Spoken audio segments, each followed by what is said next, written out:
Ang pagsakop ng Kastila sa Mindanao, 1565. Matapos masakop ng Espanya ang Cebu, sinubukan nilang kontrolin ang buong Pilipinas. Pero nang dumating sila sa Mindanao, iba ang kanilang nadatnan. Isang matibay na sultanato na hindi basta-basta magpapasakop. Sa loob ng 300 taon, paulit-ulit na sumalakay ang mga Kastila sa Mindanao, pero lagi silang nabibigo. Bakit?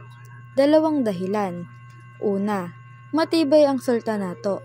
May sarili silang gobyerno at malalakas na alyansa. Sultan Kudarat ng Maguindanao at Sultan Alimuddin ng Sulu ang nanguna sa paglaban sa mga Kastila. Pangalawa, mababagsik ang mga mandirigma. Ang mga Moro warriors ay bihasa sa digmaan, sanay sa kris at kampilan, mabilis sa pagsalakay at hindi natatakot lumaban. 1630s, sinubukan ng Espanya na sakupin ang Maguindanao, pero sinalubong sila ng sundalo ni Sultan Kudarat.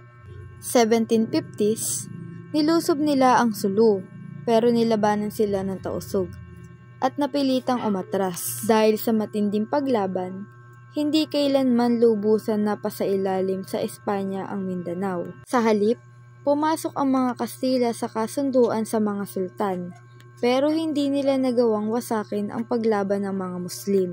At noong 1898, nang matalo ang Espanya sa digmaang Pilipino-Amerikano, hindi sila ang nagtagumpay sa Mindanao.